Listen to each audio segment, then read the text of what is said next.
Welcome to our class. Soil mechanics geotechnical subject unit हमारी 6 यहाँ पे start हो गई है। यूनिट 6 का नाम है क्या? अर्थ pressure and returning wall. Earth pressure and returning walls हमारी यूनिट स्टार्ट हो गई और हमने यहाँ पे एक क्लास में इसमें क्या समझ चुके, इसका सिलेबस क्या है कि हमें अर्थ प्रेशर एंड रिटर्निंग वॉल्स में क्या पढ़ना है। अगर ये जो यूनिट है ये बहुत इंपॉर्टेंट है। जनरली जैसे टॉपिक है हमारा अर्थ प्रेशर कोफिशिएंट क्या होता है, तो ये मतलब जो भी टॉपिक्स पढ़ेंगे बहुत इंपॉर्टेंट टॉपिक है। जनरली यहाँ से क्वेश्चंस बनते ही हैं और अगर आपको प्रैक्टिकली भी वो हम दिखा देंगे, जैसे ब्रिज वगैरह बनती है उसमें हम जो वॉल्स का यूज़ करती हैं तो उनको रिटर्निंग वॉल क्या होती है, और प्रैक्टिकली भी हम यहाँ पे कुछ चीज़ें देखेंगे। तो सबसे पहले यहाँ पे हमने इंट्रोडक्शन के बारे में डिस्कस किया था। तो इंट्रोडक्शन में हमने क्या देखा था, यहाँ पे सॉइल के बारे में डिस्कस किया था कि जो अर्थ प्रेशर होता है उसमें कौन सा फोर्स काम आता है। तो जो अर्थ प्रेशर है इसमें लेटरल फोर्स क्या करता है, वर्क करता है, एग्जर्टेट होता है। ठीक है, तो ये चीज़ें हमने डिस्कस किया था। नेक्स्ट हमने यहाँ पे क्या डिस्कस किए थे, यहाँ पे अर्थ इंट्रोडक्शन के बाद हमने क्या रिटर्निंग वॉल्स के बारे में डिस्कस किया था कि जनरली जो रिटर्निंग वॉल होती है इसको हम यहाँ पे कितने मीटर तक की हाइट के लिए यूज करते हैं एंड इसको कितने पार्ट्स में डिवाइडेड किया गया है। जैसे कि टाइप्स ऑफ रिटर्निंग वॉल के लिए अगर हम बात करें, जो रिटर्निंग वॉल होती generally depending upon the mechanism used to carry the earth pressure and these are classified into following types. तो रिटर्निंग वॉल को हमने क्या है यहाँ पे 3 पार्ट में डिवाइडेड किए। First is the gravity returning wall and second is the cantilever returning wall and third कौन सी यूज करती है, हम यहाँ पे बट्रेस वॉल का यूज करते हैं, बट्रेस वॉल। तो ये 3 टाइप के हम यहाँ पे रिटर्निंग वॉल्स का यूज करते हैं। तो जनरली अगर हम यहाँ पे ग्रेविटी रिटर्निंग वॉल के लिए बात करें तो ग्रेविटी रिटर्निंग वॉल में क्या होता है, जो प्लेन ग्रेविटी वॉल होती है, प्लेन ग्रेविटी वॉल, इसमें ये जो इसकी हाइट रहती है अगर 6 मीटर से ज़्यादा है तो हम इसको ग्रेविटी रिटर्निंग वॉल्स का यूज़ नहीं करेंगे। ठीक है, नेक्स्ट हम यहाँ पे बात करेंगे तो जो ग्रेविटी रिटर्निंग वॉल रहती है ये पुअर रहती है, वो भी किसके लिए, जैसे रिटर्निंग वॉल है, रिटर्निंग वॉल के बैकफिल के लिए जो कोहेसिव सॉइल है। कोहेसिव सॉइल क्या होती है, जैसे हमारे पास सिल्ट हो गया, क्ले है, तो ये पुअर होती है। तो ये जनरली हम बात कर रहे हैं ग्रेविटी रिटर्निंग वॉल्स के लिए। और अगर हम यहाँ पे कैंटिलीवर रिटर्निंग वॉल के लिए बात करें तो कैंटिलीवर रिटर्निंग वॉल में जैसे हमने ये डायग्राम को ड्रॉ किया, ये टॉय स्लैब, ये हिल स्लैब। नेक्स्ट हमारे पास क्या जाता है, बट्रेस वॉल। तो बट्रेस वॉल क्या है, मोर इफिशियंट है और क्या मोर इकोनॉमिकल है। ठीक है, तो इन चीजों को हमने यहाँ पे डिटेल्स में नेक्स्ट क्लास में हम प्रीवियस लेक्चर्स में आप जाके देख लेना, वो हमने सारी चीजें डिटेल्स में डिस्कस कर लिए एंड यहाँ से क्वेश्चंस भी पूछे जाती है। नेक्स्ट पैरामीटर मोस्ट इंपॉर्टेंट चीजें हमने स्टार्ट किए, अर्थ प्रेशर कोएफिशिएंट क्या होता है। ठीक है, तो अर्थ प्रेशर कोएफिशिएंट बहुत इंपॉर्टेंट है। वन लाइनर यहाँ पे क्वेश्चंस डायरेक्टली पूछ लेते हैं कि ये जो हमारे पास अर्थ प्रेशर कोएफिशिएंट है, कोएफिशिएंट, अर्थ प्रेशर कोएफिशिएंट, ये क्या है, किसको रिलेट करता है, रिलेटेड टू, किसको रिलेट करता है यहाँ पे, horizontal pressure, horizontal pressure to vertical pressure. Vertical pressure को क्या करता है, रिलेट करता है, क्या, अर्थ प्रेशर कोएफिशिएंट। ठीक है, नेक्स्ट हम यहाँ पे इसके डेफिनेशन के लिए बात करें कि जो एग्जाम में पूछी जाती है, actual horizontal stress in general earth pressure coefficient, in general earth pressure coefficient. Earth pressure coefficient क्या होता है, horizontal stress to vertical stress is called the earth pressure coefficient. तो हॉरिजॉन्टल स्ट्रेस को हम यहाँ पे कैसे रिप्रेजेंट करेंगे, यहाँ पे सिग्मा एच और वर्टिकल को सिग्मा वी। ठीक है, तो ये डायरेक्टली ये डेफिनेशंस पूछी जाती है। जैसे हमारा सब इंजीनियर का एग्जाम है एसएससी जेईई, तो उसमें क्या डायरेक्टली ये पूछ लेते हैं कि अर्थ प्रेशर कोएफिशिएंट क्या होता है। तो आपको ध्यान रखना है, आपको वर्टिकल स्ट्रेस टू हॉरिजॉन्टल में कंफ्यूज कर देंगे, लेकिन आपको हॉरिजॉन्टल टू वर्टिकल ये चीजें आपको ध्यान रखना है। ठीक है, तो ये थे हमारे कुछ पैरामीटर्स। तो अब हम बात करने वाले earth pressure coefficient is denoted by K, और ये होता क्या है, horizontal stress to the vertical stress. ठीक है, ये इसका फॉर्मूला है। नेक्स्ट हम यहाँ पे बात करें तो K इक्वल टू हमारे पास क्या निकल कर आ जाएगा यहाँ पे, K इक्वल टू कितना आ जाएगा, K sigma V equal to कितना आ जाएगा यहाँ पे सिग्मा H। ठीक है, next horizontal stress to the vertical stress, ये डेफिनेशंस हो गई। अब हम बात करने वाले हैं जो अर्थ प्रेशर कोफिशिएंट है, ये कितने टाइप के होते हैं। Earth pressure coefficient, earth pressure coefficient, earth pressure coefficient generally कितने टाइप के होते हैं। तो फर्स्ट क्या आ जाएगा एक्टिव, सेकंड क्या आ जाएगा at rest, active, at rest, और हमारे पास पैसिव की कंडीशन होती है, पैसिव। तो ये 3 टाइप के होते हैं जनरली। इसको हम यहाँ पे डिटेल्स में डिस्कस करते हैं आप अर्थ प्रेशर थ्योरीज को।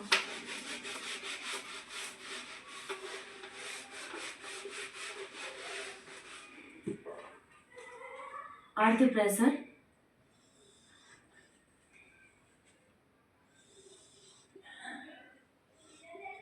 फर्स्ट क्या आ जाएगा यहाँ पे, हमने क्या एक्टिव के बारे में बात की थी, active earth pressure, and second क्या आ जाएगा एट रेस्ट।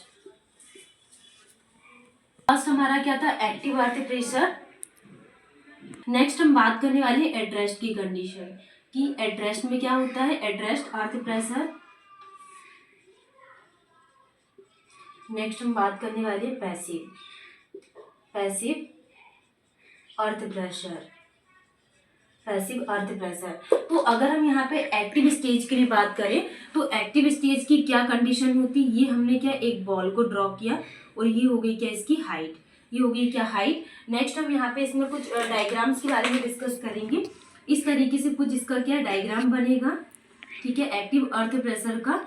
तो एक्टिव अर्थ प्रेशर में क्या होती है, जो रिटेनिंग बॉल है, रिटेनिंग बॉल, हम इसको डिटेल्स में आगे और डिस्कस करेंगे। जनरली ये डायरेक्टली क्वेश्चंस पूछे जाते हैं। Retaining ball away from soil mass, away from soil mass, away from soil मास। तो ये चीजें आपको क्या है ध्यान रखना है, ये वर्ड्स जो अवे फ्रॉम सॉइल मास। ठीक है, किस स्टेज में होता है एक्टिव अर्थ प्रेशर में। और एट रेस्ट की कंडीशन में क्या होगा, जो रिटेनिंग वॉल है, क्या रिटेनिंग वॉल, रिटेनिंग वॉल का no movement from soil mass, no movement from soil mass. Soil mass से इसका क्या कोई भी मूवमेंट नहीं होगा। तो ये कंडीशन क्या कहलाती है, एट रेस्ट की condition, and it is denoted by K naught, and active earth pressure it is denoted by K A. इसका आपका सैम्पल्स भी ध्यान रखना है। पैसिव अर्थ प्रेशर के लिए बात करें तो पैसिव में जो रिटेनिंग वॉल होती है, रिटेनिंग वॉल कैसे मूव करती है, मूव टूवर्ड्स द सॉइल मास। अब ये टूवर्ड्स क्या होता है, कैसे मूव कर रहे, तो इन चीजों को हम विद डायग्राम डिटेल्स में भी डिस्कस करेंगे। आपको सिर्फ यही वर्ड्स ध्यान रखना है कि एक्टिव अर्थ प्रेशर में क्या कंडीशन होती है, वॉल कैसे मूव करती, डायरेक्टली इन्हीं वर्ड से ये क्वेश्चंस बनते हैं एग्जाम में। तो पैसिव में रिटेनिंग वॉल कैसे मूव करती, movement towards the soil mass, towards the soil मास। तो ये थी यहाँ पे इसकी कंडीशंस। अब हम यहाँ पे डिटेल्स में इसके बारे में स्टडी करेंगे। बात करने वाले हैं अर्थ प्रेशर एट रेस्ट की कंडीशन। तो अर्थ प्रेशर में हम यहाँ पे जो भी टॉपिक्स पढ़ेंगे उसको आपको ध्यान से समझना है, क्योंकि यहाँ से क्वेश्चंस पूछे जाते हैं। तो सबसे फर्स्टली हम यहाँ पे डायग्राम इसका समझेंगे। हम यहाँ पे क्या एक बॉल को ड्रॉ करेंगे। ये हमारे पास हो गई क्या एक रिटेनिंग वॉल्स। ठीक है, फिर हम यहाँ पे कुछ प्रेशर को एडजस्ट करेंगे। ये क्या है इसकी हाइट h, और ये हमने यहाँ पे h, और ये 1 मीटर तक की डिस्टेंस में ये डायग्राम को ड्रॉ किया। ठीक है, नेक्स्ट पैरामीटर हम यहाँ पे क्या एक लेटरल प्रेशर फोर्स को ड्रॉ करेंगे, कुछ ऐसा। ये इसका बेस हो गया। तो जनरली अगर हम बात करें तो इसमें जो लेटरल प्रेशर है एट द टॉप, ये लेटरल प्रेशर, लेटरल जो प्रेशर है एट द टॉप, टॉप में क्या होगा 0 होगा, और बॉटम में क्या होगा, यहाँ पे बॉटम में क्या होगा के not gamma H divided by 2। तो ये हो गया हमारा क्या यहाँ पे लेटरल फोर्स, और ये इसकी वैल्यूज हो गई के not gamma H divided by 2। ठीक है, और इसकी हाइट से वैल्यू कितनी रहेगी h/3 है। नेक्स्ट हम यहाँ पे बात करेंगे, ये कुछ यहाँ पे फोर्स एडजस्ट हो रहा है,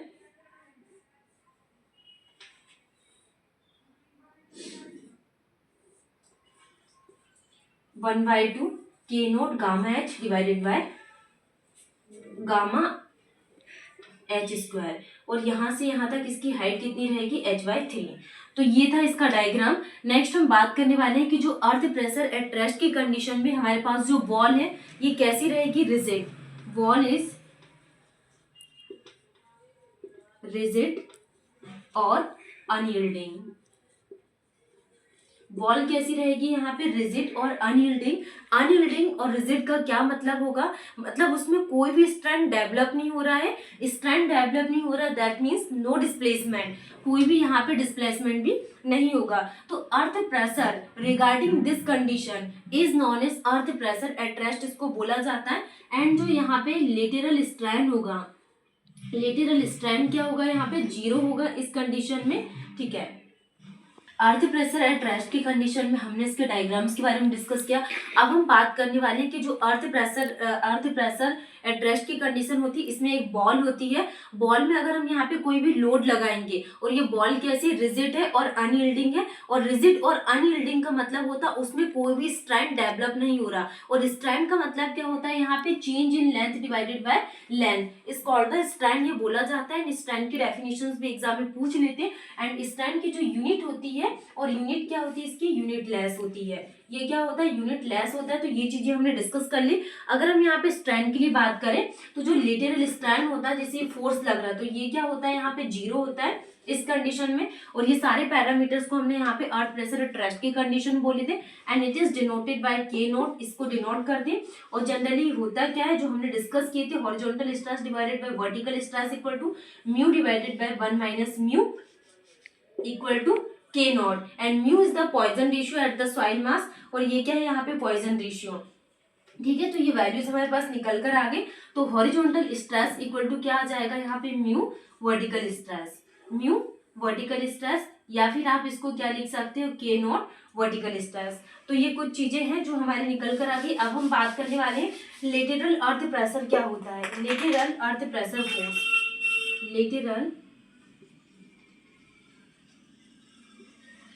earth pressure force. Lateral earth pressure force क्या होता है यहाँ पे, इसको डिनोट करते के नोट से, हाफ गामा एच स्क्वायर। तो गामा एच स्क्वायर, तो ये क्या होता है हमारे पास, लेटरल अर्थ प्रेशर फोर्स। और अगर यहाँ पे अर्थ प्रेशर फोर्स के लिए बात हो रही, मतलब हम इसको यहाँ पे पी से डिनोट करेंगे, और ये हमारे पास क्या, एट रेस्ट की कंडीशन होती है। तो हाफ के नोट गामा एच स्क्वायर, ठीक है। अब हम बात करें कि जो ऑल दिस प्रेशर एंड जो फोर्स है ये कितने पे वर्क करते हैं, all this pressure and force work as, कितने पे, h/3 के डिस्टेंस में क्या है ये वर्क करते हैं। तो ये चीजें कुछ फॉर्मुलेस थे। अब हम यहाँ पे कुछ सैंड सॉइल के लिए कौन से फॉर्मुलेस यूज करते हैं वो हम यहाँ पे बात करेंगे। नेक्स्ट कुछ इंपॉर्टेंट पैरामीटर्स और है सैंड के लिए and other soil, the value of K naught. Earth pressure at rest की कंडीशंस के लिए अगर हम बात करें कि also depends on type of soil, तो ये किस पे डिपेंड करता है, सॉइल के जो टाइप्स होते हैं उसमें डिपेंड करता है। अगर हम यहाँ पे सैंड के लिए बात करें और नॉर्मली कंसोलिडेटेड क्ले की कंडीशन है, तो इसके लिए हमारे पास एट रेस्ट की कंडीशंस में एनसीसी क्या होगा, तो के नॉट, अगर हम यहाँ पे normally consolidated clay equal to कितना आ जाएगा यहाँ पे 1 माइनस साइन 5, ठीक है। डायरेक्टली आपके पास एनसीसी के लिए पूछ लेंगे वैल्यूज, तो आपको ध्यान रखना है 1 माइनस साइन 5। नेक्स्ट हम यहाँ पे एट रेस्ट की condition OCC over consolidated clay equal to कितना आ जाएगा यहाँ पे, एट रेस्ट की कंडीशन रहेगी एनसीसी के लिए into under root of OCR. OCR is the over consolidation ratio, and over consolidation ratio होता क्या है, consolidation ratio is denoted by OCR। तो ये होता क्या है, पास्ट की इफेक्टिव स्ट्रेसेस डिवाइडेड बाय क्या होता है, प्रेजेंट की इफेक्टिव स्ट्रेसेस। तो ये जो पैरामीटर्स है अर्थ प्रेशर एट रेस्ट, ये पूरा फाइनली हमारा कंप्लीट हो गया। और इसमें से आपको सिर्फ एक वर्ड्स में ज्यादा ध्यान रखना है, डायरेक्टली यहाँ से क्वेश्चन पूछे जाते हैं, K not equal to horizontal stress divided by vertical stress. तो ये चीज आपको ध्यान रखना है। हॉरिजॉन्टल टू वर्टिकल ही आपको ऑप्शन सही होगा। तो नेक्स्ट टॉपिक में हम यहाँ पे एक्टिव स्टेज या फिर active earth pressures and passive earth pressures वाले टॉपिक को कंप्लीट करेंगे। Thank you.